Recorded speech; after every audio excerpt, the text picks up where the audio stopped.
ఆశీర్వదించును. ఆమేన్. పిల్లరా, మరి దేవుని కృపలో మరలా మనం ఈ రీతిగా కలుసుకోవడానికి దేవుడు ఇచ్చిన సమయాన్ని బట్టి దేవుడిని స్తుతిస్తూ ఉన్నాను.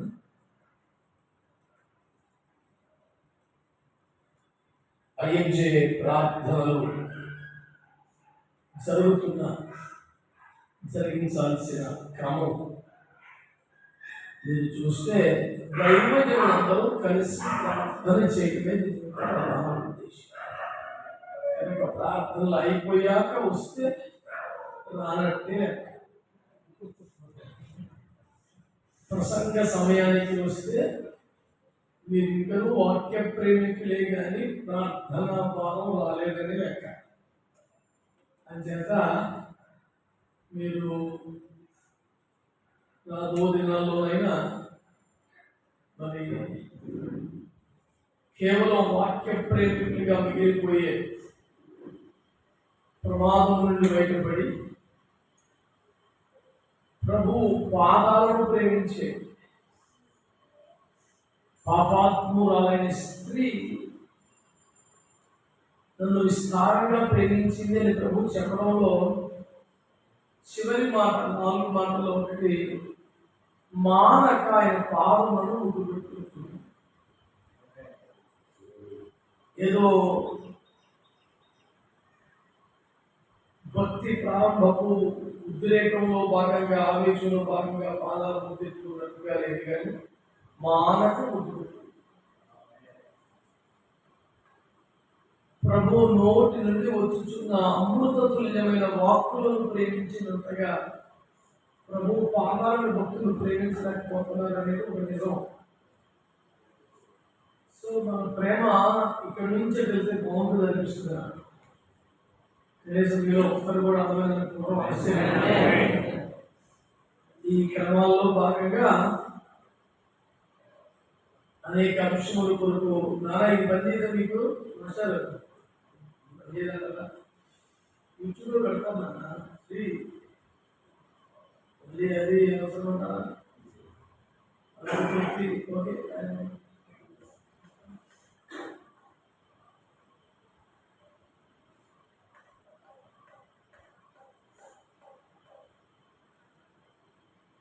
కొన్ని అంశాల కొరకు మనము కలిసి ప్రార్థనలు చేసి కనీసం ఒక 5-10 నిమిషాలైనా ఆరాధన చేసి వాక్యం ధ్యానం చేయడం మనకున్న క్రమం.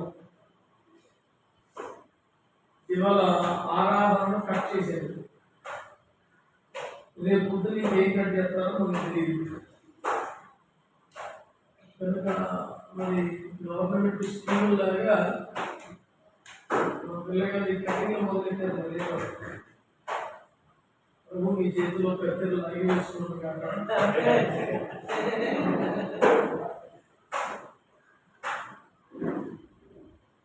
అప్పుడు సరేనన్నా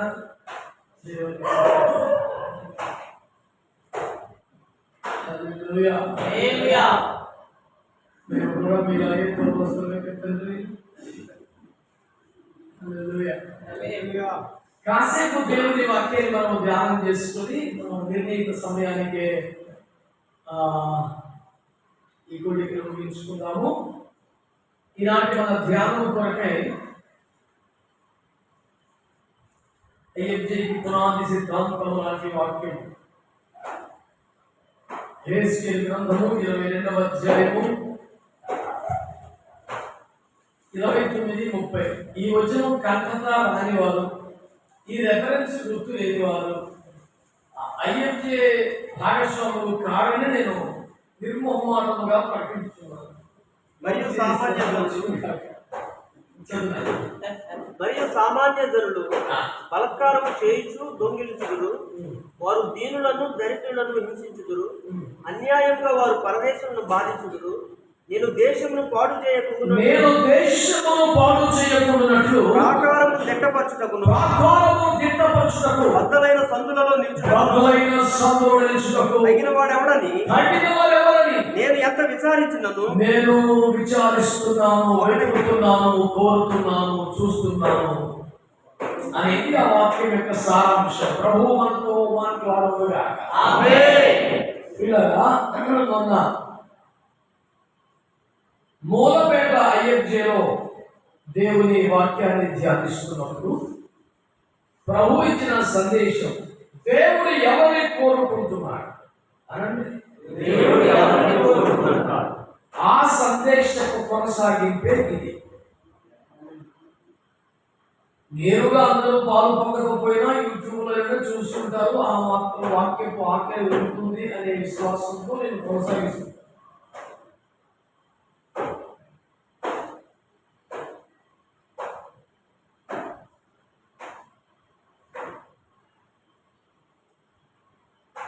దేవుడు నా ద్వారా మాట్లాడుతున్న వాక్య సందేశాలను వెనువెంటనే డౌన్లోడ్ చేసుకొని వాటి టైటిల్స్ మార్చి వాటి ఉద్దేశాన్ని కొత్తగా ప్రజెంట్ చేసి కొన్ని వేల వ్యూస్, సబ్స్క్రిప్షన్స్, ఆదాయము సంపాదించుకుంటున్న ఛానల్స్ ఒక 17-18 ఉన్నట్లుగా మా పిల్లలు చెప్పారు. అదే పని మీద ఉన్నారు. Full time ministry. అందులో ఒకడు ఫలానా అని నాకు తెలిస్తే నేను ఫోన్ చేశాను. నేను కాస్త అతన్ని ఇంటర్వ్యూ చేసే క్రమంలో భాగంగా చీకట్లో ఒక బాణం వేశాను. అదేంటంటే, నువ్వు ఫలాని సందేశం ఫలాని నిమిషంలో ఫలాని రెఫరెన్స్ నేను తప్పు చెప్పాను అన్నావు నాన్న, తప్పు కాదు కదా, కరెక్టే కదా అన్నాడు. ఈరోజు ఏం లేదని అన్నాడు. అసలు ఆ ప్రబుద్ధుడు ఆ ప్రసంగాన్ని వినలేదంట, కానీ రీపోస్ట్ చేశాడు మళ్ళీ.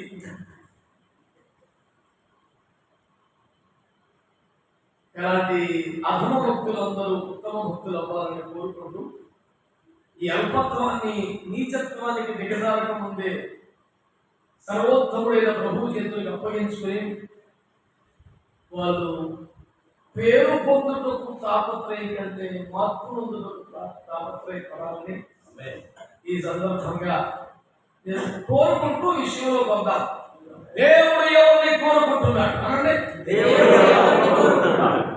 నేను కోరుకున్న వాడు ఇతడే అనే దావీదును వచ్చిన వచనమును చదివి ఎందుకు దేవుడు దావీదును కోరుకున్నాడు అనే విషయాల విశ్లేషణ అతను మనం చేసి వాక్య ధ్యానం చేశాం. ఈ పూట మరొక వ్యక్తిని కాకుండా కొన్ని విషయాలను మీ ముందు పెట్టాలని నేను ఆశ. దేవుడు ఎవరిని కోరుకుంటున్నాడు? సాధారణంగానే 1 కొరింథీ పత్రిక 1 ప్రకారం జ్ఞానులను, ఎవరు ఏర్పరచబడ్డ వారిని, బలవంతులు కోరుకోవట్లేదని మనకు తెలిసిపోయింది. కానీ ఈ దశలో దేవుడు ఎవరిని కోరుకుంటున్నాడు అనే మాట కొరకు IFJ విజ్ఞాపనోద్యమానికి పునాది వాక్యమైనటువంటి ఈ వచనాన్ని నేను మీ దృష్టికి తీసుకొస్తున్నాను. Yes, it is the foundational statement of the God Almighty and foundational word and verse in the Bible for the IFJ prayer movement. Amen. నేను దేశంలో పాలు చేయకుండా ఉండాలంటే, ప్రార్థనలో మరలా దిట్టపరచాలి అంటే, నా ఉగ్రత అగ్నిని, క్రోధాగ్నిని కుమ్మరించకూడదు అంటే, బ్రతలైన సందులో నిలిచినకు తగిన వారు నాకు కావాలని ప్రభు కోరుకున్నారు. సందర్భం వచ్చింది కనుక దైవజనుడే కనుక ఈ మాట చెప్పలేమండి. చాలా మంది బ్రతలైన సందులో నిలిచినప్పుడు, బ్రతలైన బండ సందులో ఉండడానికి వ్యత్యాసం ఏదైనా మాట్లాడుతున్నారు ప్రసంగాల్లో, ప్రార్థనలో. బండ సందులో అనే మాట క్రైస్తవ్యానికి బాగా ప్రాచుర్యం పొందిన మాట కనుక, బ్రతలైన సందులలో అనే మాట కొంచెం తక్కువ ప్రాచుర్యం పొందిన విచారకరంగా కనుక, మనము బ్రతలైన సందులలో అంటూ ఎన్ని గంటలు మాట్లాడినా ప్రార్థన ఎవరబడి ప్రభు కొండ సందుల నుంచి కృపబడి ప్రభు అంటున్నారు. దీనికి ఉన్న ప్రధాన వ్యత్యాసం చెబుతాను, జాగ్రత్తగా వినండి. ఎందుకంటే మన పిల్లలకైనా కొత్త వారికైనా చెప్పడానికి మనకి ఆ వ్యత్యాసం తెలియాలి. బండ సందులు అంటే ఆ బండ క్రీస్తు అని వాక్యంలో ఉన్నది కనుక, సందులు అంటే సిలువలో యేసయ్యకు కలిగిన గాయాలు. బండ సందులు అంటే యేసయ్య గాయాలు అనండి. అర్థం చేత బండ సందులు అంటే యేసయ్య గాయాలు.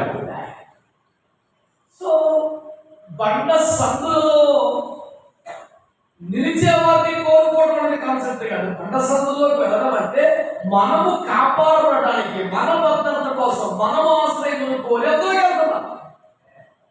అందులో ఇతరులకు ప్రయోజనం ఏది ఉండదు, మనకే. మనం స్వతహాగా బలవంతులం కాదు, సాతానుతో పోరాడి గెలిచే సత్తా మనకు లేదు, కనీసం తప్పించుకునే స్టామినా కూడా లేదు. వారు బిడ్డలుగానే తరుముతూ ఉన్నారు.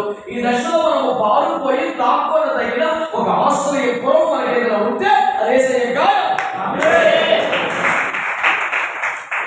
సో యేసయ్య గాయాల్లో దాగి ఉంటాం, మనం కాపాడబడతాం. అంటే మనల్ని కాపాడుకునే ప్రయత్నం, మనల్ని సంరక్షించుకునే ప్రయత్నం, మనము క్షేమస్థలంలో చేరి ఉన్న విధానం. ఇది మహాపాపం దేవుడు చూసుకోవాలి.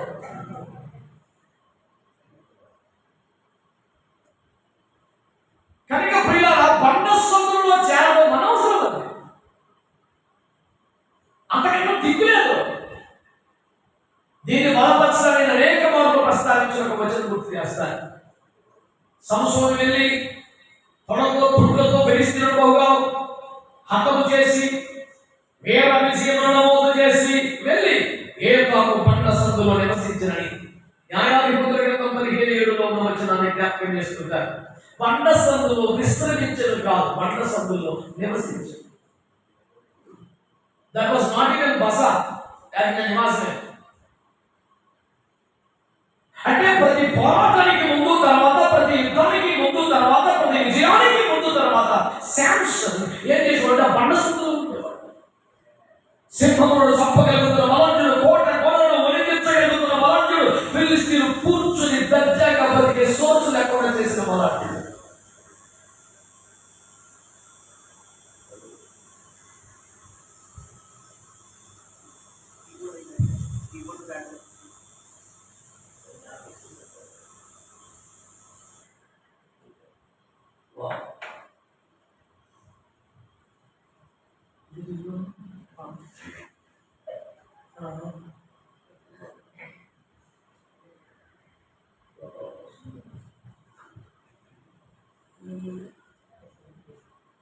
అంతలో ఎవరి ఇంటికి వాళ్ళు వెళ్ళింది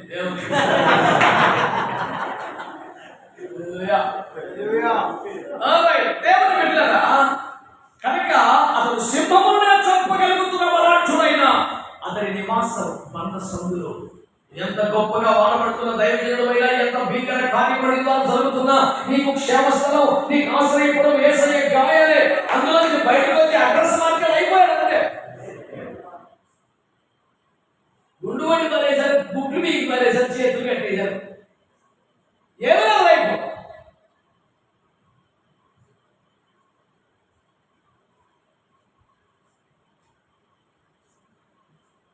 ఒక్కసారిగా బయటపడిపోయాడంటే కనీసం కోపంగా ఎలాగా చూస్తే కూడా గుడ్లు మీకు ఎలాడుతున్నామని తీసుకోవాలి.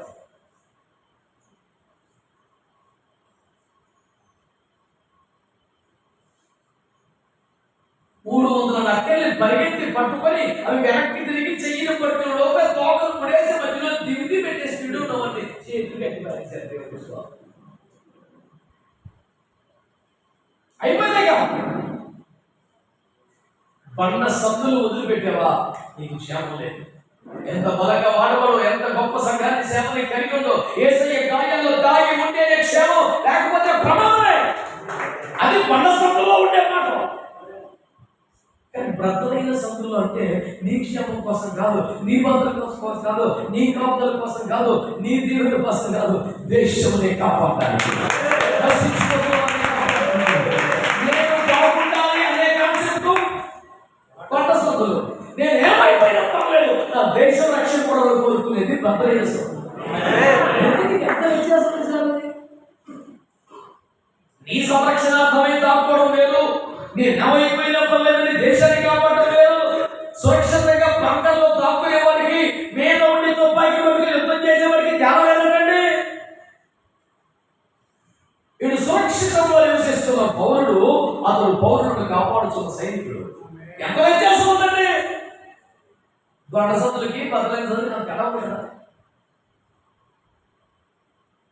నేనేమైనా ప్రభు అనేది నేను నశించదు అనే తొమ్మిదేవారు దేవుని ఉగ్రతకు ఎదురెళ్ళే తమ్ముడు వ్యవహారం అది. మోషే గారి సాక్ష్యం జీవిత చరమాంకులు ఏమిటి? నీ ఉగ్రతను భరించుచని మా దినములు నీవు. నాకు ఆ మాటతో ఏకీపించడం పేరు చదవగలడు. అదేంటిది నాగైతే ఈ ఇజ్రాయేలుతో తనకేమో తప్పలేదు కానీ పాపం పెద్ద మనిషికి ఇది లోకంలో కొంచెం ఇబ్బంది వచ్చింది. కానీ దేవుడితో ఉన్న స్నేహం, బంధం, అనుబంధం అదే ప్రతిరోజు ముఖాముఖాలు చూసిన అనుభవం 80 రాత్రుల సార్లు ఒక్క దర్శనం వస్తే 1970లో ఇప్పుడు దానికి డైరెక్ట్ కట్టేంద్ర సేవ బహిరంగ పోసుకుంటే ఒక భావం ఇప్పటికీ జీవించడం మినిస్ట్రీ. మరి 80 పగలు 80 రాత్రులు ఒక ముక్క చూసినట్టు ఎక్కడ సార్? మేఘములో యెహోవా దిగి వచ్చి, అది ఫస్ట్ ఎక్స్పీరియన్స్. సెకండ్ ఎక్స్పీరియన్స్ దేవుడు మోషేను మేఘములో ఎక్కించుకుని ఏం చేయదు కదా. అరే ఆమె బట్టి యేసులో చేసే బాధ్యత కన్నా పోయి మామూలుగా ఎక్కడంటే ఎదురు కూర్చొని ఆ చెప్పిన ఏంటంటే ఇదని చెప్పడం అలాగే ప్రభుత్వం వస్తుంది. పాదయాత్రలో రాజకీయ నాయకుల పక్కన ఫోటో తీసుకుంటే ఫ్రేమ్ కూడా కాపరేట్ తీసుకున్నాడు.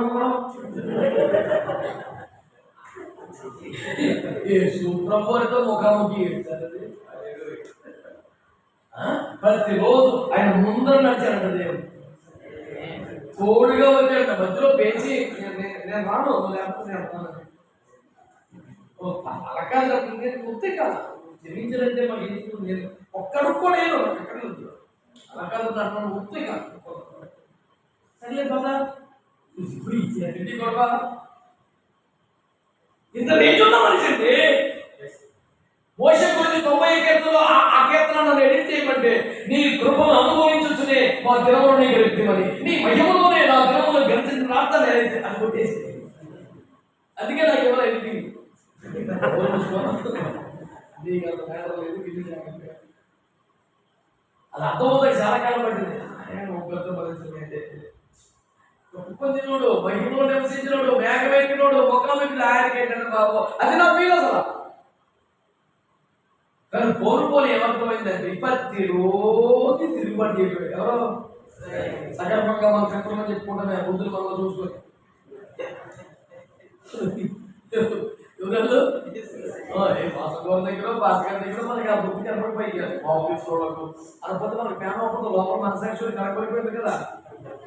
ఇప్పుడు చెప్తుంటది రే అదే ఉంది ఎలా కూతురు పోతలేదు.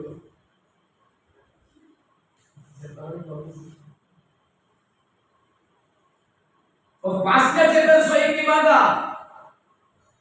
ఎంత చెప్పినా ఎంత చేసినా నీ స్ఫూర్తి పోతలేదు నా పాస్టర్.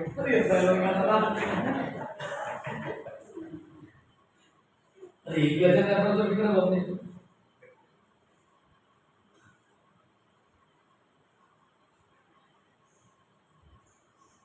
ఎంతగా కడిగినా, శుద్ధీకరించినా, పవిత్రపరిచినా, బలపరిచినా పదే పదే బలహీనతలో, శోధంలో, పాపంలో పడిపోతాం ఏంటంటే అప్పుడేమన్నా ఎంతైనా ఏసై పెట్టలేం కదా పడా అన్నారు. అక్కడే బుద్ధి పోవడం కావాలో వద్దా చెప్పండి. నేను అనేది ఏంటంటే దేవుడు పెట్టారా అది మనము కాపాడుకునే ఒక సంరక్షణ స్థలం, మనము భద్రపరుచుకునే తీరు, మనము కాపాడుకునే పద్ధతి. ఇప్పుడు మనం ఏం చేయాలి? మరి దేశంలో కాపాడడానికి పనికొచ్చే స్థాయి కావాలి కదా. సేవకు వచ్చిన 30 సంవత్సరాల పాటు నన్ను తెద్దుము చిన్న ప్రాయము ఇంకెప్పుడు ఆశ అవుకుంటే సబ్జెక్ట్ ఎంత పడిపోయే 10 సంవత్సరాలు అయిపోయింది. మరి సెలవు చూపలే సెలబ్రేషన్ పెట్టి ఫోటో మరి పాట ఏంటి? చిన్న ప్రాయము బతికాక జ్ఞానము గల తండ్రి వనుచు బుద్ధిహీన తనయుడనుచు. అనేది ఏంటంటే పొరపాటు ఒకసారి కంటిన్యూ చేట అని నమ్మకూడదు. చూసుకోవాలి, బయటపడాలి. నీ వల్ల అవుతలేదా ఉపవాసం అవుతలేదా నిద్ర మానే కలవకుంటున్నావు వాళ్ళ అవుతుందా ట్రై చేసి వెళ్తలేదు బాబు అని కాళ్ళు వేసుకో. కాకపోతే ఏం చేయాలి? ఆయన బాధపడుతుంది దిక్కే ఉంది. ట్రై చేసావు, సిన్సియర్గానే ఆశపడ్డావు, నువ్వు ఎంతగానో తీర్మానం చేసుకుంటావు, అయినా అదే బలహీన, అయినా అదే పొరపాటు, అదే దూకుతావు, అదే కంగారు వస్తుంది. అప్పుడు ఏం చేయాలి?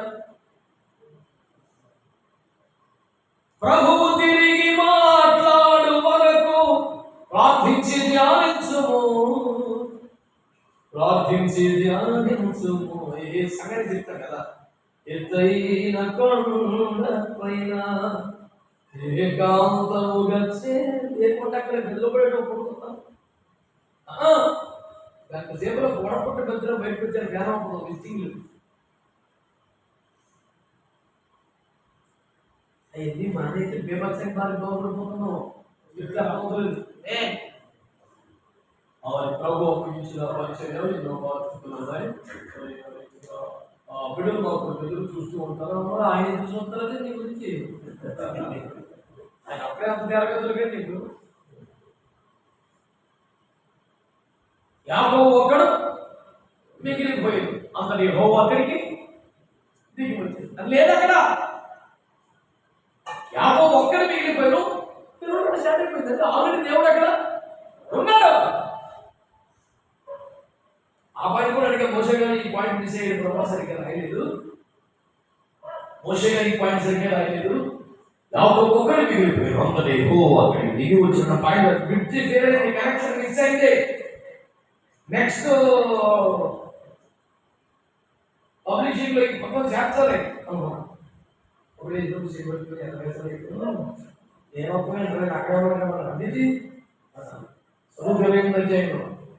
నిశ్చయంగా దిగి వచ్చేవాడు. నేను నీతో చెప్పిన నెరవేర్చే వరకు నిన్ను వదిలేస్తాయో నాకు సంబంధం, నేనైతే వదిలిపెట్టలేదు అన్నాడు. ఈ కార్యక్రమం ఈ రోజు ఈ గొడవ అతను కూడా బయటకు వెయిట్ చేస్తాడు. వేసుకో 20 సంవత్సరాలు దేవుడు వేచి ఉన్నాడంట. 20 సంవత్సరాలు వేచి ఉన్నాడంట.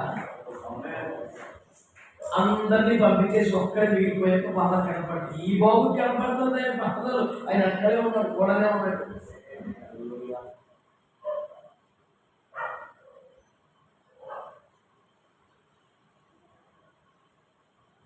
ఎవరి కోసం 20 ఏళ్ళు కష్టపడ్డాడో, ఎవరిని పోయిస్తున్నాడో, ఎంత పోయిస్తున్నాడో అంతా పంపించేసి ఒక్కడే మిగిలిపోగానే కనపడ్డాడు. సన్నిధికి ఎందుకు లభించలేదు? చుట్టూ బ్యాచ్ ఎక్కువైపోయి వదిలేసుకుంటే సూపర్.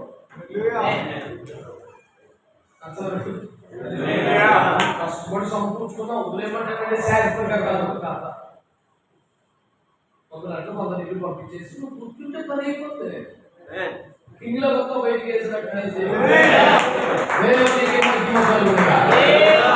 ఎవరు కావాలి దేవుడికి? ఇప్పుడు 100 సంవత్సరంలో దాగి ఉంటే ప్రారంభ క్రైస్తవులు కాదు, సంరక్షణ కోరుకొని చిరుకాపులే ఉరిగిపోతున్న పిల్లలు కాదు, యుద్ధం చూసి భయపడి తల్లి రెక్కల కిందకు వచ్చిన కోడి పిల్లల వంటి వారు కాదు, యుద్ధములు కలవరచబడిన వారే, నడుములు ఆయుధములు కట్టుకున్న వారే, సముద్ర పూసిన కేంద్రములు కలిగిన వారే, యెహోవా సేనగా బయలుదేరుటకు వయస్సు వచ్చిన వారే, ఈ ప్రాంతంలో పడిపోకుండా, ఈ కుటుంబంలో నాశనం అవ్వకుండా, ఈ దేశం నాశనం అవ్వకుండా నేను నిలబడతా, ఈ గ్యాప్ లో నిలబడతా. దేవునికి దేశానికి మధ్యలో వచ్చిన గ్యాప్, సంఘానికి దేవునికి మధ్యలో వచ్చిన గ్యాప్, పగిలిపోతున్న ప్రాంతాలు, ఆ పగుల్లో, ఆ గ్యాప్ లో, ఆ క్రాక్ లో నేను నిలబడి నా దేశాన్ని దేవుడి కోసం కాపాడుకుంటా. ఇక నన్ను కాపాడు, నన్ను దీవించు, నన్ను పోషించు, నన్ను ఎవరికాయ బాబు. సైనికుడికి కూడా జీతం అవుతుంది. జీతం కోసం ఇది ఎవరు సైనికులు వచ్చాడు ఆ జీతం ఎక్కడ వస్తుంది? అక్కడ దేశాన్ని కాపాడే మనసు దూరం కూడా మాట్లాడండి. అలాంటి నేను కూడా ఇష్టం పెట్టలేదు. ఈ ఒక భర్తీ కూడా చేస్తాం కానీ ప్రభు మాటను ప్రకటించు స్త్రీలు గొప్ప సైన్యంలో ఉన్నారు కదా. దేవుని స్తోత్రం కలుగును గాక. దేవుని వాక్యంలో ప్రభు మనతో మాట్లాడుతున్న సత్యాన్ని దృష్టికి తీసుకొస్తాను పిల్ల. నువ్వు ఇంకా చిన్నదోనే పిల్లతోనే అక్కడ ఉంటావా?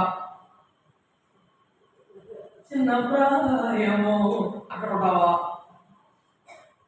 గతంలో ఏం తెలియజేస్తుంది? మనకు ఆశ్రయమును దుర్గమునై ఉన్నాడు. అదేనా అదేనా? నెక్స్ట్ ఏంటి? చేతులు పిండుతుండ్రు ప్రేమలకు పోరాడు ఆ వచ్చిన నెక్స్ట్ ఏంటి? పై ముక్కే ఏంటది? ఎంత 190 ఎక్కడనా?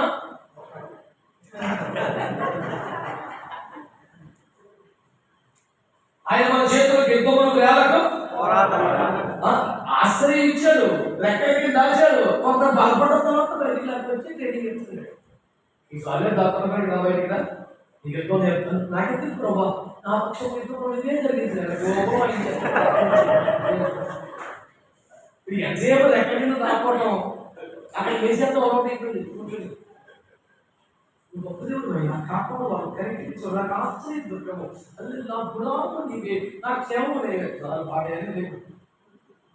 నువ్వు తరవబడుతున్నావు దొరికిపోయేలా చచ్చిపోయేలా ఉన్నది. నువ్వు కాపాడుకుని రెక్కడికి శాల తెచ్చి ఆశ్రయం ఇచ్చి బలపరిచాడు. ఇంకెంతకాలం బలపడతలేగా నీకు ఎటు నేర్పుతా పెళ్ళ ఆయుధాలు పట్టుకోండి నేర్పుతా నీకు రా.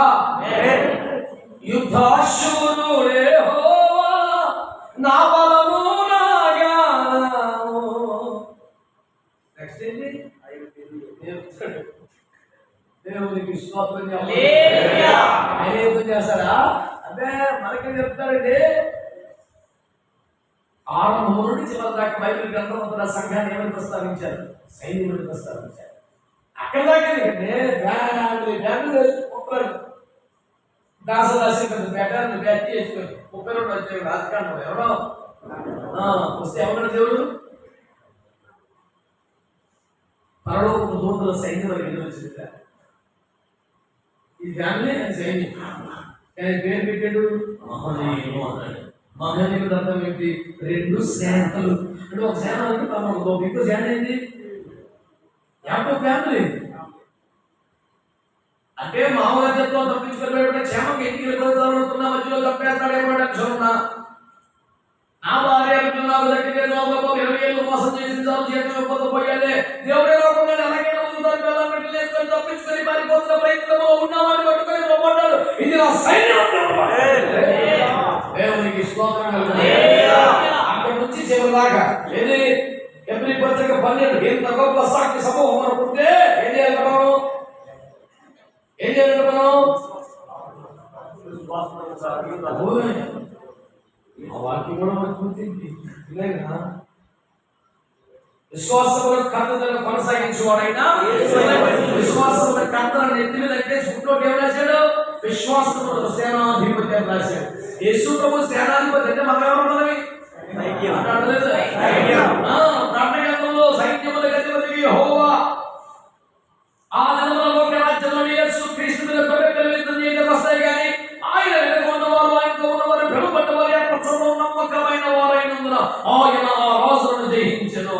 యేసు ప్రభు సర్వశక్తి గలవాడు, వెంకిలి కృప గలవాడు, సర్వాధికారి కలిగినవాడు, బలపరాక్రమశూరుడు.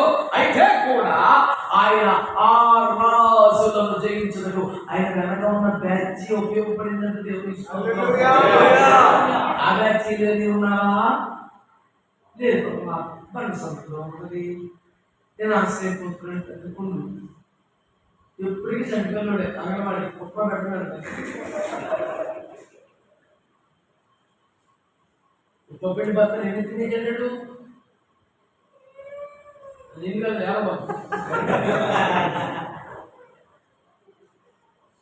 అర్థమైందా? మరి ఇంకెప్పుడు కదా నాయన బైబిల్ ఎక్కడైనా కాన్సెప్ట్ అయితే యెహోవా నా కాపురి నాకు నెక్స్ట్ పచ్చిక పోయింది. నెక్స్ట్ నెక్స్ట్ చెప్తామది కొంచెం బలపడ్డాక దేవుంటుంది. అది అయిపోతే అభిషేకం కావాలంటే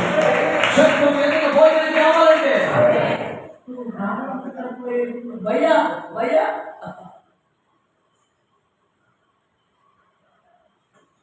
నేను ఆ చీకట్లో వెళ్ళాలి తప్పదు. ఎవరికైనా లైఫ్లో ఒక్కసారి గాఢాంతకరమైన తగలవుతుందే, తగిలితేనే అది క్రాస్ అయితే నమ్మకం గిన్నె నిండా అభిషేకం చేతులు భోజనం.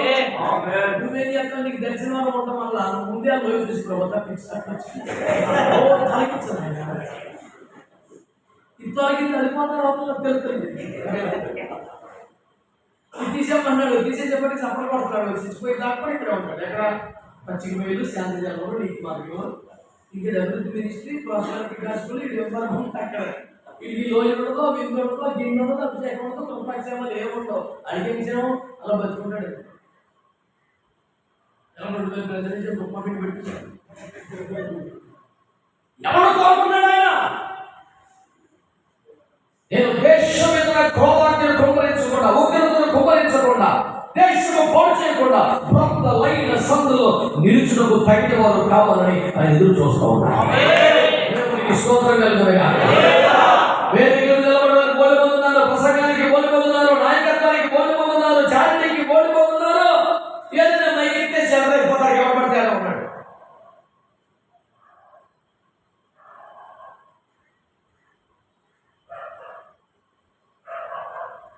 ఒక ఐఎంఏ గ్రూప్ లో ఎన్నిసార్లు చెప్పిన వ్యర్థమైన పోస్టులు, అనవసరం సోది బాగా అని చెప్పిన పొద్దు లేతే పెట్టేద్దాం.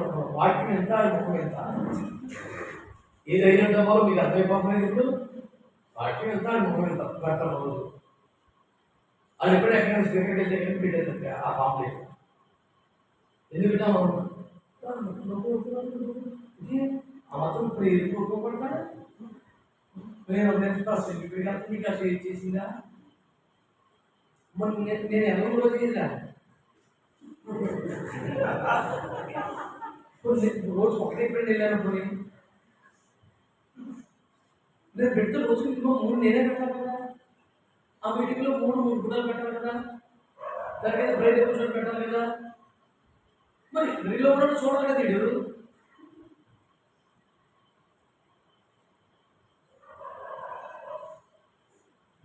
కారణంగా మనం తెలిసిన వాళ్ళు ఆహ్వానించి మన పేరు మీద గుడ్డేసి పిల్లలు ఎవరికాడ ఏం చేసుకునే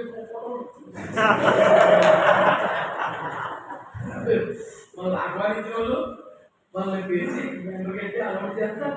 ఎందుకు అడిగాక ఏం కాదు డౌన్లోడ్ చేసుకుంటూ ఒక అప్లోడ్ ఫోటో తీసేసి మన ఫోటో చేసుకొని పొద్దున్న పట్టేసి మొత్తం జరగడం పట్టేసి చెట్లు వచ్చాయి.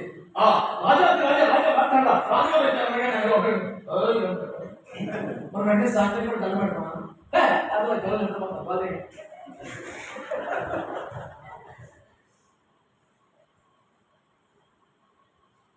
ఇలా చెప్పినా ఇంకేదని చెప్పి నేనేమన్నానంటే గ్రూప్ అడ్మిన్స్ మాత్రమే పోస్టులు పెట్టానుగా ఆప్షన్స్ మార్చిన బాగా చేశాడు. తక్షణ స్వామి తెలుసా 15 మంది పాస్టులు ఇప్పుడు అయ్యే ఎందుకు వచ్చాడు? దేనికోసం నేను ఎవరు తీసుకున్నాం? మనం అయ్యే సమాచారం ఎక్కడి నుండి మీకు తెలుస్తుంది. వ్యక్తిగతంగా ఆహ్వానించలేం కదా. ఆ సమాచారం మీకు తెలుపుటకే ఈ గ్రూపు అని చెప్పే ఎక్కడ నిర్ణయించాడు. 1 2 ఏదైనా ప్రార్థన అవసరం ఉంటే పొలగా రెగ్యులర్గా పోస్టులు దండాలు పెట్టబాకండి. వాక్యాలు వాగ్దానాలు అందరికీ బయలు ఉన్నాయి. ధ్యానం నీకు అని చెప్పాగా. అయినా వచ్చాక గ్రూప్లో ఇప్పుడు ఎందుకు వెళ్ళిపోయాడు? అన్నారు కానీ మేము మరి మా పోస్టులో పెట్టడానికి కదా. పోస్టులు పెట్టడానికి ఛాన్స్ లేకపోతే వెళ్ళిపోయాడు కదా. అని ఏదైనా పోస్ట్ ఇచ్చి లాగితే ఉంటారు. పోస్టులు పెట్టే ఛాన్స్ లేనందుకు అని వెళ్ళిపోయాడు. పోస్ట్ ఇచ్చి తీసేస్తే ఇది మనం కూడా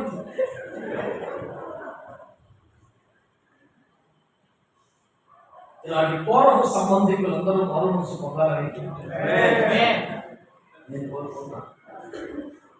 పోస్టులు పెట్టేవాళ్ళైనా పోస్టులో ఉన్నవాళ్ళైనా ఈ మాత్రం సీరియస్గా తీసుకోండి. నేను ఎక్కడంగా చెప్తలేదు, చాలా సీరియస్గా చెప్తున్నాను. హోమియో మందులతో నాకు బాగా ఇష్టం. ఒంట్లోకి వెళ్ళి ఎరిగేస్తారు కానీ సుఖం కోటేసి ఇచ్చేస్తాం. లోపలికి తిరిగేటప్పుడు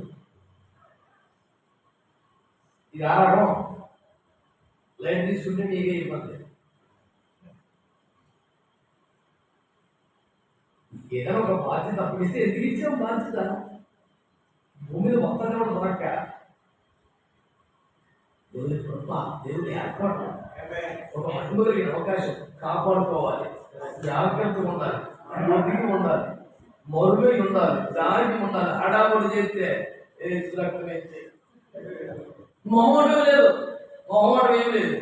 ఎంతకన్నా తెగగా చెప్తాం నాకు ఇంకా కూడా ఉంచుకొని ఈ పూటకి చాలు. దేవుడికి వస్తున్నారు కదా, ఎక్కడ సంవత్సరం వచ్చి ఏం చేసి అది చేసి ఎక్కడైనా కనపడే ప్రయత్నం చేస్తున్నాం, ఎక్కడైనా అలవాటు ఉందా, ఎక్కడైనా గోల్గా ఉందా, చిత్తం పుచ్చుకోవడం ఉందా, ఏమి లేకుండా సైలెంట్గా సత్యం నీలాగా ప్రార్థన ఒక్కడే చేద్దాం. ఇంకా ఏం వద్దులని చెప్పిన తర్వాత మళ్ళీ ప్రార్థన అలవాటు మళ్ళీ మాధవపాదాల చర్చల డైలాగుల కౌంటర్లా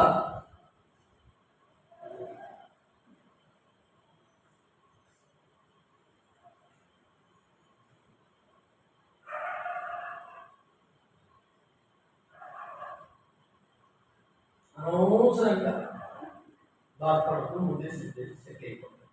దేవుని స్తోత్రం ఇప్పుడు చెప్పడం బాగానే చెట్టపుట్టేసి అంటే కొంతమంది ఎలా చెప్తాం, కిడ్నీ ఇస్తారా అలా చెప్పండి, అందరూ వందలు. దేవునికి స్తోత్రం తీసుకోవాలా, వాగ్దానం తీసుకున్నట్టే హెచ్చరికను తీసుకోవాలి, దిద్దుబాటును తీసుకోవాలి. అలా అయితేనే ఆచరించబడతారు. చిన్న చిన్నగా పెద్ద గొప్ప అందరికి ఇదే సూత్రం మాట్లాడే నాతో సహా ఇప్పటికైనా ఎటువంటి ఎక్కువే కాదు. చిన్న తేడా వస్తే ప్రధాన యాజకుడు అహరోను బొమ్మకం ఒక మాట మాట చెట్టమాట దేవపూజన కాదు, తొమ్మిది కదని ఎలా పెద్దలు ఉన్నాం కదా మాట చెప్పచ్చు కదా అన్నాడు. మనం మాట్లాడతాం. ఆయన ఏం చెప్పి అతి పరిశుద్ధ స్థలంలో దేవాలయాలు భోజనం కూడా బయటపెట్టి భర్తగా మాట్లాడుకుంటాడు. చెప్పచ్చు కదా మాట, పెద్దోడు కదా, ప్రధాన యాజకుడు కదా, దేవాలయం మాట్లాడవచ్చు కదా. చిన్న మాట అంటే అరే ప్రత్యేక ద్వారం వద్ద నిలబడదు నేను మాట్లాడతాను. ప్రధాన యాజకుడు ఒడ్డు పెట్టేసి తేడా ఉంటే సిస్టమ్ అలా ఉంటుంది. ప్రభు స్తోత్రం ఎదురు పొందాలి. అసలు మీరు నాకు ఉన్న చెప్తుంది, నేను చాలా సంతోషంగా ఉన్నాను. క్రమాలు మారవు, మార్చే ప్రయత్నం చెయ్యొద్దు.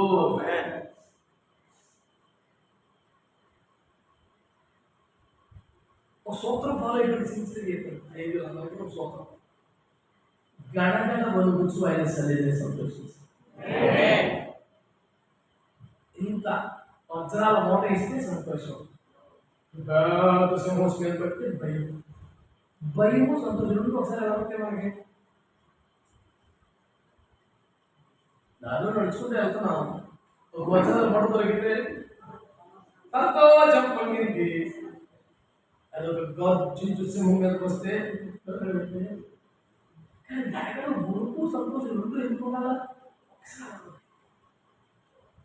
ఇట్టే మహిమ కలిగిన సేవకు ఒక పాత్రగా నేను ఎంచుకుని సంతోషం ఉండాలి. అది అంత మహిమ గల సేవ భయం ఉరుకు చేయాలి. ఇది రెండు టైర్లు కామెడీ కొల్లలు మిస్సం కొద్దిగా సరిగ్గా బండి వెళ్తే ఒక పక్కన భయం, ఒక పక్కన సంతోషం. ఈ రెండు మెయింటైన్ చేసుకుని మీకు తిరగలేదు జన్మలు దేవుడిగా మారుస్తాడు. రెండింటిలో ఏ ఒక్కడి తగ్గినా ఏమాత్రం మామూలేమో నువ్వు తగ్గించేస్తారు. డౌటే లేదు. ఇది శాస్త్రం వాక్యంలో రాసి పెట్టుకోండి, 10 సార్లు ఆమె చెప్పుకోండి, తప్పలేదు. కొన్ని రోజులు నేను చెప్పాను ఆమె సేవ సార్ ఇది ఎప్పటికావాలి దేవుడికి. వేదికలు, కమిటీలు, నాయకత్వాలు, మైకులు ఈ దరిద్రం కాదు.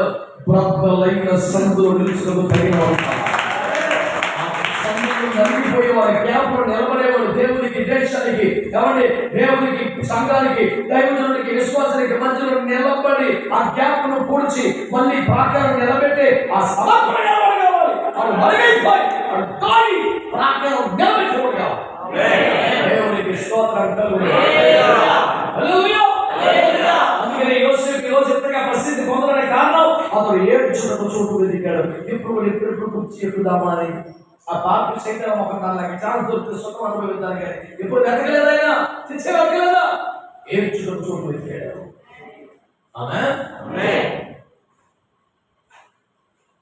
యేసుక్రీస్తు ప్రభువు భూమికి వచ్చిన తర్వాత 30 సంవత్సరాలు తిరిగి వచ్చినట్టు ఆయనకి. అప్పుడు దాకా ఒక అమాయకంగా ఉన్నాడా, ఏం తెలవకుండా 12 సంవత్సరాలకే గర్వలాగించే చేసినట్టుంది. ఆ శాస్త్రులు, పరిచయలు, మహాజ్ఞానులు అని ఫీల్ అయిపోయేవాళ్ళు. ఈ బాలుడికి ఇంత జ్ఞానం ఎక్కడ కోరుకుంటున్నారు? ఆ జ్ఞానం కాదు, ఆ జ్ఞానం ఎలా వచ్చిందో అర్థంతో కూడా జ్ఞానం సరిపోలేదు. ఇంకా జ్ఞానంతో సమానం లేదు.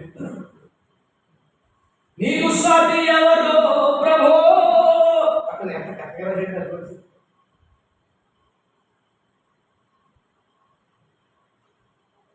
అవసరం లేదు. ఏమనుకున్నాము నా యేసుని, ఎవరనుకున్నాము సీరియస్. ఇన్కంపారబుల్ క్రైస్ట్, అసమానుడు, సరిపోల్చున్నట్టు వీరుడి వ్యవహారం అది. చేత మీరు బద్ధమైన సందులో ఉండడానికి ఈ పూట మొదల తీర్మానం చేస్తున్నాం. వేరే వేరే చోట కమిటీల్లో, స్టేజీల మీద, వాల్ పోస్టర్లో, ఘనత కొరకైన స్థానాల్లో చోటు వెతకవద్దు. బద్ధమైన సందులో దేవునికి మహిమ కలుగునుగా. శబ్దం గట్టి హల్లెలూయా. సమయం అయిపోతుంది. మరొక వారికి జ్ఞాపకం చేస్తాను పిల్లరా. సమయంలో మొదటి గ్రంథం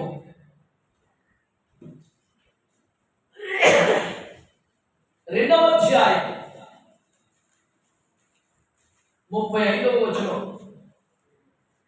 తరువాత నమ్మకమైన ఒక యాజకుని నేను నియమించును. అతడు నా యోచనను బట్టి నాకు అనుకూలంగా యాజకత్వం జరిగించును. ఎవరు కావాలంట? యేసుకి నమ్మకమైన చెప్పాలి. ఇప్పుడు నమ్మకస్తులంటే ఎవరు నా యోచనను బట్టి యాజకత్వం చేస్తారు? ఎవరు కావాలంటే హలో వ్యక్తిగత పదాలు చెప్పకండి. అక్కడ ఏంటి సబ్జెక్ట్? నా యోచనను బట్టి యాజకత్వం. అంటే నీ తెలివిని బట్టి కాక, నీ జ్ఞానాన్ని బట్టి కాక, నీ అనుభవాన్ని బట్టి కాక, జనాకర్షక పథకాలతో కాక, హెచ్చింపు పొందే ఉద్దేశంతో కాక, ఆర్థిక ప్రయోజనం, స్వప్రయోజనం కలిగజేసుకునే అడ్డగాలు తెలివితేటలతో కాక, దేవుని ఆలోచన చొప్పున ఎవరైతే యాజకత్వం జరిగే ఇష్టపడతాడో అని కోరుకున్నాడు. చేతిలో, వేదికలో, కమిటీలలో, ప్రదర్శనలు కాకుండా కొత్త లైన్ సందులో నిలుచులకు తగిన వారిని కోరుకుంటాడు. రెండవది దేవుని ఆలోచన చొప్పున సేవ చేయాలి అనే మనసు. జామ్ తాగాలంటే చేద్దాం, ఆస్తి కావాలంటే చేద్దాం. అసలు నీ పాయింట్ మీద ఇంటర్నెట్ మీరు రాత్రి అంటాడు. సరే ఈ పాయింట్ బాధ్యత ఎంత చెప్తే సరే సురక్షిత ఏ తగ్గైతే దాటే కట్టొచ్చుంది. దానికి పుస్తకాలు చదువుతాడు. దానికి వాక్యం కవరేసి పొద్దున అధ్యాయం తీసుకుంటాడు. అది అచ్చం వాక్యం అయితే ఉంటుంది. దానికి రెఫరెన్స్ చెప్పుకుంటాడు. వాక్యం సిద్ధపడటం అంటే ఏంటి తెలుసా? దేవుడి ఉద్దేశం చెప్తాను కాదు, ఈడు ఉద్దేశం చెప్తానికి రెఫరెన్స్ చెప్పుకోండి. ఈ వాక్యం గుర్తిందిరా అంతేలే సొంత మాదే. ఏమన్నా దేవుని ఉద్దేశాన్ని ప్రజలకు చెప్పడానికి మనం ఉన్నామా? మన ఉద్దేశానికి దేవుని వాక్యం ఒక రెఫరెన్స్ ఎత్తుకునే ప్రయత్నం చేద్దామా?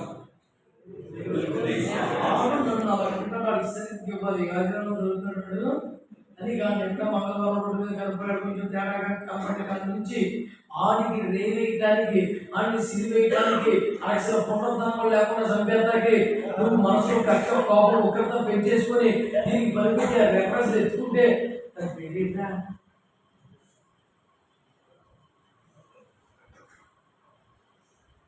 చూడముఖ లక్షణాలు ఈ పెద్దలు కానీ విశేషమైన తోసుకోవడం కానీ అది పెరుగుడు పెట్టి సగమతి తినేస్తుంది పెద్దలు. ఇది గుడ్లు పెట్టి సగమతి తినేస్తుంది తప్ప.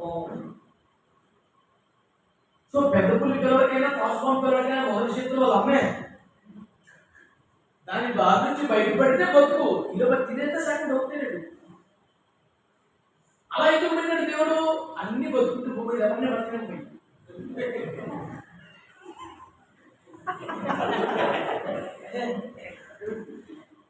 త్వరగా ఉంటేనే ప్రపంచాన్ని ఈ రకంగా ముగించేస్తే దేవుడు స్తోత్రం. అవసరం నువ్వు కొరడా కొట్టుకొని కొట్టి అలా కూడా చేసేసి నీ వారంలో యోగ మంది నీకు వస్తుంది. ఆదివారం కోసం పంపించేసి అందరినీ పంపించేసి మళ్ళీ ఒక్కొక్కడు అల్లాడిపోయాడని ఇంట్లోకి వచ్చి ఎక్కువ తినేసి విశ్వాసాన్ని బెదరగొట్టేసి వణికించేసి తెచ్చి మాన్యత చేసి ఎదురు పడకుండా ఎదురు పట్టడానికే భయపడలేక వణికించేస్తే నువ్వు విజయం సాధించంట. దాని పేరు విజయమా? నేను కిలో పెట్టి కవిత రాశాను పూర్వం. అయ్యింది ఏది చంపేసాడు గెలిచినట్ట చెప్పండి. గెలిచినట్ట సౌలు దావీదు తరిమిన అడుగులు పనిచేశాడు గెలిచినట్ట. ఇవన్నీ రాసి కాబట్టి పెద్దోడు సెల్లోని కొట్టే అసలు గెలిపోయాలని రాశాడు. ఇవన్నీ బోధపడతాయి సరిగా వస్తుంది కదండి బాబు. తన గొడవలు లోపల ఉంటాయి. నువ్వు తండ్రి నీ పిల్లలు చెత్తకొట్టేది గెలిపోయాడు అదే చాలన్నమాట. పిచ్చి మాటలో అది చెయ్యి, క్రమపరచు, సెట్ చెయ్యి, కొడితే నిన్ను ఇంకా హత్తుకోగలగాలి. నువ్వు సరిగ్గా మాకు తేడా తల్లిదండ్రులు పిల్లలు తీస్తే పిల్లలు ఏం చేస్తారు? వాళ్ళు అందరికీ చెబుతుంది ఇంకా ఎక్కువ సౌండ్ పెంచేసి ఏం చెప్పేస్తున్నాడు. ఎందుకంటే గాయం రేపేది మానిపే దాని మనం మానిపే యాక్షన్ లేదు పోతే అవుతుంది. అందుకే మేము సిద్ధాంతాన్ని స్ట్రాంగ్ గా పెద్దల సామెతని చెప్పుకుంటాం. ఇప్పుడు జోల పాడే కెపాసిటీ ఉంటేనే కదా నీకు జోల పాడే తర్వాత నువ్వు గిల్లే హక్కు నీకు లేదు. తండ్రి రకం తల్లి రకం మాకు శిక్షించే కెపాసిటీ ఉంటుంది. సరే శిక్షిస్తారు గాయపడమంటారా చేతి వచ్చి పడిపోతాడు. పక్షంగా మార్చిందా పడిపోతాడు. చుట్టాలా అది పడిపోతాడు. నువ్వే దయపడతారు. అలాగైతే శిక్షించు. లేదా నాకు అడగలేదని కేవలం వార్తలు చెప్పుకుంటూ ఓ కంపెనీ అడిచేస్తాం అని వెళ్ళిపోయిన తర్వాత మళ్ళీ ప్రభా నిలబట్టలేదు, ప్రభా నిలబట్టలేదు, ప్రభా వేలు కొట్టలేదు, ప్రభా వేలు పాటలేదు, ప్రభా నువ్వు ఎక్కడ తినమంటున్నావు వాళ్ళని చుట్టూ తొమ్మిది నీళ్ళు పోసేటప్పుడు వేలుతో పెడుతున్నావు కదా బాబు. సంఘ కాపులకి అద్భుతమైన చెప్పి అంకితం పిల్లలు అవి ఎవరు కావాలి చెప్పండి. ఆయన ఆలోచన కొత్త కొత్త కంపెనీలు, కొత్త కొత్త పథకాలు, కొత్త కొత్త స్కీమ్ పెడుతున్నారు బాబు. చర్చిలో అయినా దేవుని యోచనలేనా? పోతావు ఒప్పుకోలేదు. నువ్వు ఎవరు కావాలంటే ఎవరు కోరుకున్నాడు? ఆయన యోచనను బట్టి సేవ చేసి దేవుని ఆలోచన కాదా? ఈ దేవుని మనసా కాదా? ఈ దేవుని హృదయంలో తెచ్చిన అంతేనే మాట్లాడతాను. ఎవరో ఆ సంఘాలు నేను కట్టుకుంటామని అనేసినప్పుడు ఆయన చేతి కింద పనుడుగా కుదురుగా ఉంటే రేపు మనం ఆశీర్వాదం అవుతుంది. నువ్వే కట్టేద్దాం ప్లాన్ చేస్తే తీసుకుంటావు వాడ. తెలుగు జమ్మప్ప కట్టడం సంఘాన్ని నా సంఘాన్ని నేను కట్టుకుంటాను. అసిస్టెంట్కి చేస్తే రాయించగలిగితే ఓకే గాడ్ బ్లెస్ యూ. యేసుని కట్టేసి నువ్వు కట్టేద్దాం చెప్తాను. దేవుడు మూడు ముక్కలు చెప్తానండి. ఒకటే వేదికలను గర్భలను మైకులను కాక భర్తలైన సంతులు ధైర్యమైతే నేను కోరుకుంటాను. ప్లాన్లు, తిరుగులు, అనుభవాలు, విదేశీ పథకాలు, ఆయన చూసి పెట్టుకున్న నకవాతలో కాకుండా దేవుడి యోచన ప్రకారం చేస్తే చెప్పండి. ఒక్క మాట చెప్పి కూడా చెప్పండి. అపోస్తలుల కార్యాలు 1వ అధ్యాయం అంటే దాదాపుగా నా మనసులో భాగం చెప్పుకునే తెరలో మళ్ళీ కూర్చొని కేకేస్తారు కదా. అవును చెప్తారు. అయితే అపోస్తలులకి 1:21.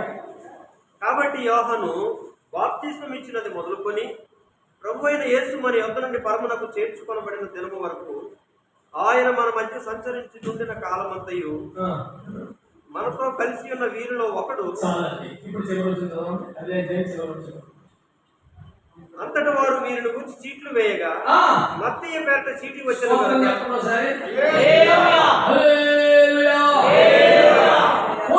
మాట ఏంటంటే మత్తయి పేరు వచ్చిందట. అక్కడ రాసిన ₹1 మాట ఏంటంటే అప్పటి నుండి అతడు ఆ ప్రారంభ పొలంలో మందుతో కూడా దేవుడికి తిరుపతి పెద్ద స్క్రీన్ ఎక్కి అవతల దుఃఖేసుకుంటుంది నాకు అర్థం.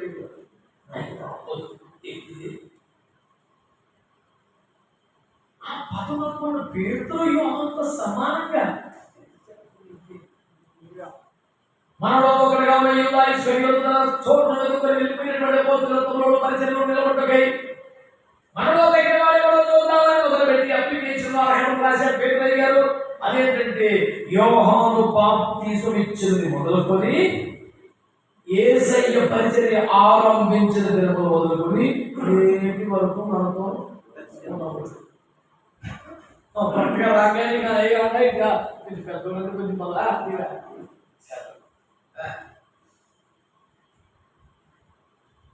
మొదలు అర్థం కదా ఆరంభం నుంచి మనతో ఉన్నవాడు.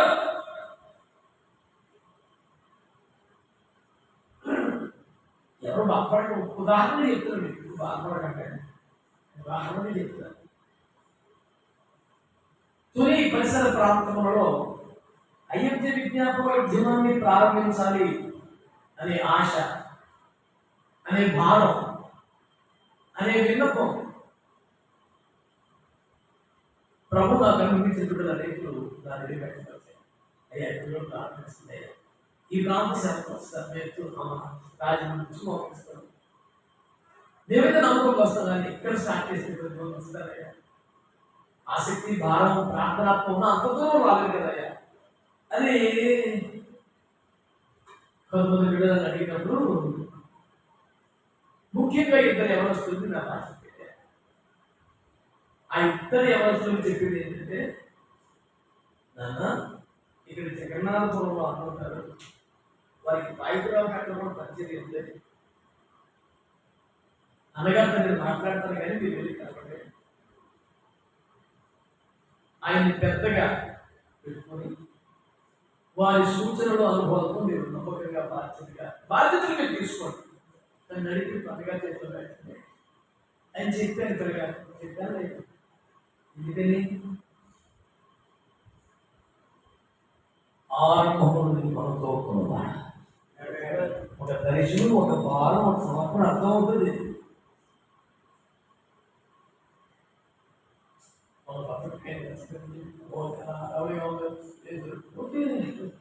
ఉండొచ్చు మనకంటే 100 రెట్లు కూడా ఉండొచ్చు.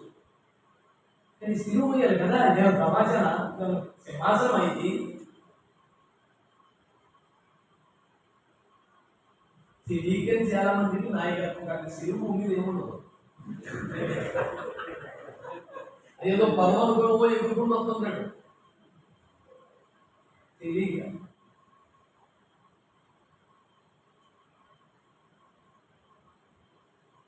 క్వాలిఫికేషన్ ఏంటంటారు? యోహాను బాప్తిస్మం ఇచ్చిన మొదలుకొని యేసు మన మధ్యలో పరిచర్య ఆరంభించిన నేటి వరకు మనలో ఒకరిగా ఉండేలా మన సహోదరులు ఎవరో పెడతాం. ఈ అంశానికి సంబంధించిన అప్పని చెప్పేసి పోతాం. మత్తీయ అనండి. స్పెషల్ క్వాలిఫికేషన్ ఏంటంటే అసలు ఇబ్బంది ముందు లెక్కించుకున్నారా? ఏదో 10,000 మంది ఒట్టిపై తింటారు కదా. 5,000 మంది పురుషులు స్త్రీలు 10,000 వేసుకో 15,000 మందికి మనకి 150 భోజనాలు తెచ్చి 12 మంది సహకారం కావాలి. ఈ భోజనం ఈడ్చుకుంటే 100 భోజనాలు ఎవరొస్తూ పరిచయం చేయాలి, ముందుగా కదలాలి. దగ్గర 15,000 మందికి 13 మంది చెయ్యాలని చేస్తాం. మళ్ళీ అది కూడా బఫే పెట్టితే ఆ సవాళ్ళు పంక్తులు తీర్చుకుంటు మీరే వారికి కొట్టించండి. ఎంతమంది కొట్టించారా? ఈ దర్జా కూర్చొని ఒకరిని చేసేస్తుంటాడు, పచ్చిపెట్టాడు అంటాడు. ఆసక్తి కలిగిన పరిచయ అవసరం ఎవరుస్తారండి తలము చేయండి. అలాంటి అత్యవసరమైన మూమెంట్ లో వర్క్ ఉన్నప్పుడు కూడా మనకి మనుకోలేదు. ఆమె కూడా ఉండేవాడు, పిలవలేదు, ఏర్పరచలేదు, ఎప్పుడు అవకాశం లేదు, కనీసం గుర్తింపు ఇవ్వలేదు. అయినా కూడా వచ్చాడు. ఎందుకంటే ఏం అక్కడే పిలుపు కానీ, ఏర్పాటు కానీ, గుర్తింపు కానీ, గౌరవం కానీ, ఘనత కానీ ఏం అక్కర్లేదు.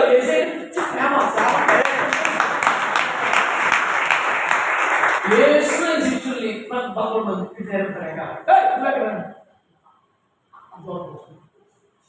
నీ పిలుపు ఏర్పడలేదు కదా, రేపు వచ్చేస్తున్నారా ఎనకబడే మేమేం భోంచుకున్నాం. ఎవరు పిలిచాడు, ఎవరు గౌరవించాడు, ఎవరు పట్టించాడు, ఆ దినం నుండి మనలో ఒకరిగా ఉండి ఎక్కడికి వెళ్ళి వచ్చేస్తారు ఎక్కడ బ్యాగేసుకోండి. ఏం అడగదు, ఎవరు పుట్టులు మంచి పెడతా నాకే వచ్చేది, నా నుంచి అర్థం వస్తున్నాడో చెప్పలేదు. పుట్టుగా కూర్చున్నాడు అంటే ఎక్కడ యజమాని సెర్చ్ చేసి ఈ 12 మంది ఒకటి పిలవలేదేమో, గుర్తింపు పొందలేదేమో, గౌరవాన్ని మోసుకోలేదేమో, కానీ ప్రభుని శిష్యులు కొద్ది ఒక్కరోజు ఎవరితో ఏమి ఆశించకుండా, ఏమి కోరుకోకుండా నమ్మకంగా వెంబడించగలుగుతారే.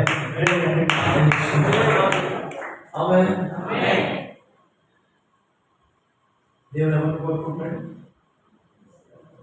గుర్తింపు, ఘనతను, స్టేజీని, మైకిని కాకుండా బలమైన సందర్శించినప్పుడు తగిన వారిగా ఉండాలని, తెలివి, జ్ఞానాన్ని, అనుభవాన్ని, అవకాశాన్ని, ఆర్థికాన్ని కాకుండా దేవుని యోచన ప్రకారం సేవ చేశానని. తెలుగు ఏర్పాటు, గుర్తింపు, గౌరవాన్ని కాకుండా కేవలం వెంబడించుకున్న మాత్రమే కోరుకున్నామని అవుతుందా? ఏమలేదు, మనస్సు మంచి ఒక్క మంచి మాట, తీవ్రమైన సమర్థంతో ఈ దానం చేద్దాం. నిజంగా మనస్సుకి మోగాన్ని కుమ్మరించి ప్రార్థన చేసే మనస్సుకి మోకరించండి. ప్రార్థన చేసుకుంటా.